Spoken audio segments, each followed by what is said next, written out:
Gamin4Hope is crying for sympathy, rewarding his haters and leaving his fans out to dry.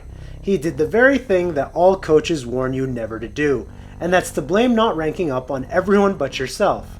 For those of you who don't know, let me try and sum up Gamin4Hope in 2 sentences to catch you up. About a year ago, a guy named Gamin4Hope went semi-viral in Overwatch world for quitting his job to grind to pro while metal ranked, which if you didn't know is average. Hundreds of hours of playing full-time and dozens of coaching sessions from several Overwatch big shots later, he still to this day struggles to stay out of Platinum, just 1 rank up in Diamond. Now if you ask him, he'll say that he deserves a higher rank, and people just bring him down on purpose through whatever in-game means you can dream up. But mostly stream sniping and smurfing, never mind that he himself has played with people who are way higher ranked than him in his own ranked games. But anyone who's actually ranked up knows these are cheap excuses and that no evidence exists anywhere that he is on the unique receiving end of unfair games in numbers so large you can't just rank up anyway. So if his streams don't contain much ranking up, what are they like?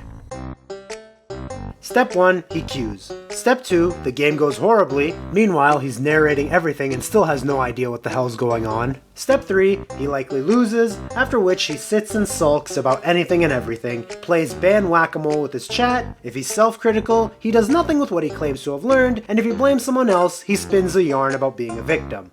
Rinse and repeat until his weak mental causes him to give up, and either off-roll, call a carry to come do things for him, or change games altogether. There you go, I've just caught you up with every stream he's ever done since quitting his job. Looking at this, you may think, my, this is not at all conducive to ranking up. Are you sure he actually wants to? Surely a well-adjusted adult man can figure out, after a year of doing the same failing strategy, that it's not working. Again, I'm Blackbird, not Shirley, and also, I'll get back to that in a bit. Recently, he put out a short saying he's walking away from Overwatch for a bit. Yeah, really! After all I've told you about him quitting his job, getting coached and grinding, he's doing what basically amounts to taking a gap year in the 4th grade. But you know, elementary school kids get burnt out too, so let's hear him out. I'm taking a break from Overwatch, and it's important you know why. I'd imagine so, considering it's how you've built your audience. I really don't think anyone's sticking around for your riveting Apex Legends gameplay. You certainly can't avoid to bleed viewers at this stage in your career by hitting the ejector seat, even just temporarily. Over the past year or so, I've been incredibly grateful to receive a substantial amount of growth in social media. But any creator that goes through this growth knows about the pros and cons. You clearly didn't, and this video is proof. You keep acting like the first public figure in Overwatch ever, and that your problems are unique. They're not! Everyone loses to people who hate them for no discernible reason. Live with it like the rest of us. You don't deserve special treatment just because the hate you get is public. By far, the pros outweigh the cons, especially for me personally. I'm a full-time content creator now. And the cons are generally standard issues, so much so that they're borderline predictable. You predicted them, and couldn't figure out how to deal with them, or even to live with them, or to learn from the ordeals afterwards? Sounds like your ranked games to me. Go on. Most creators just receive hate comments, get stream sniped in multiplayer games, and in really extreme cases, get doxxed. Since I had my initial growth influx of last year, I have had a substantial and disproportionate influx of all of those things. More than other public figures of your growth and size? Citation needed? To the point that there is an invite-only Discord server that is so private it's hard to find, that is dedicated to sniping my games and sharing my information. You do realize that going public with this Discord and anyone else wronging you would make everyone's life better, right? People who mistreat you are probably ruining other people's games too. If we expose them, no one would get harassed for having their games ruined. This, of course, is assuming every accusation you make is 100% valid and verified, and given how thin-skinned you are on stream, big doubt. I'm all for a challenge and fighting Smurfs. No, you're not! The stream you had just before making this short that was the last straw for you was literally a Smurf duo you couldn't beat with your own 4-stack. Don't pretend like you like to succeed despite all odds when you're not prepared to fail. You'd think all the losses he's accrued over the past year would prepare him to fail colossally, but no! 1 instance of brigading and I'm out, he says. How insincere can you get? That's part of the normal for any player. However, when they're in your games more than 25% of the time... At this stage, we can now do what he never does and analyze properly. His claim is that over 25% of the time, people stream snipe and smurf his games. So let's have a look at his previous games and find the losses he himself claims are because these smurfs who snipe and are out to derank him. According to someone who's a way better man than me, shout out to No Blame No Game for counting.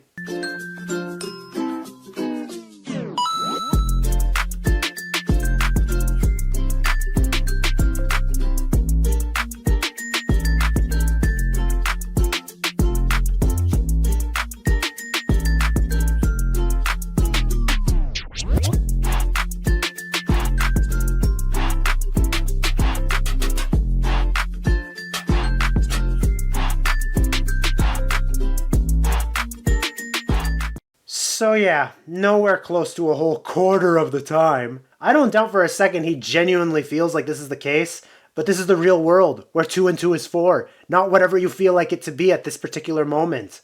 It just gets old. At the end of the day, enjoying the video game you're playing is important. Otherwise, why play it? No one ever told you can't play for fun. There's a mode called Unranked where the outcome means nothing, and you can play there. But then you'd be abandoning the goal of your whole online career, and people would stop watching. And you really wouldn't want that. You said you wanted to rank up. That means you play to win. All else is secondary. And Blizzard, unfortunately, is no help. They don't seem to really care about their players, if I'm honest. Wow! I can't believe $1 billion company doesn't care about my well-being. It's as if all they care about is me playing this game as long as possible, at the cost of everything else I hold dear and don't.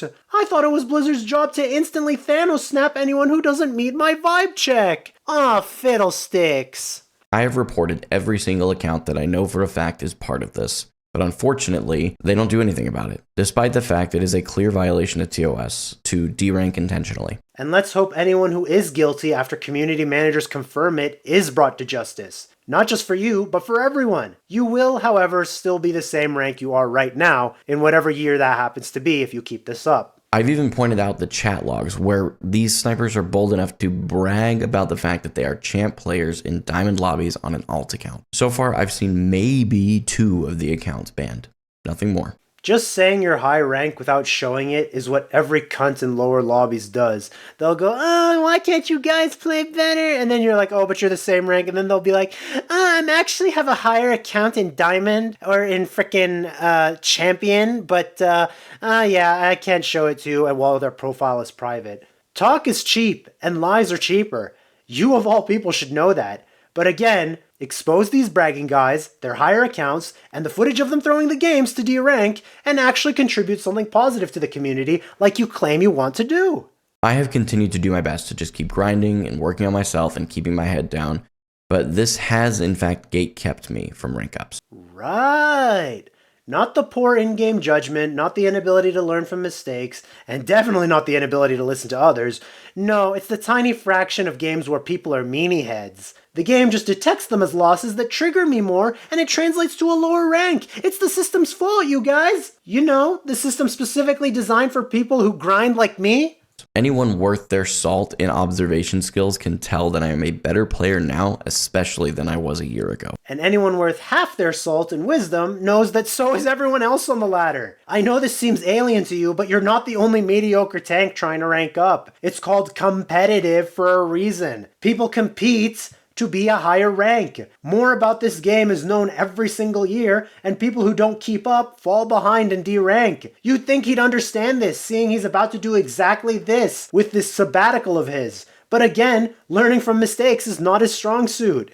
And not just by a small amount either, by leaps and bounds versus then. I'm very sorry to piss on your bonfire, but your ability to improve hasn't changed one iota since you started. It doesn't matter how much you practice aim, or bubbles, or even grabs, or throw your money at some random coach who says he'll get you there. It doesn't matter. If you can't learn from your mistakes, you'll never climb.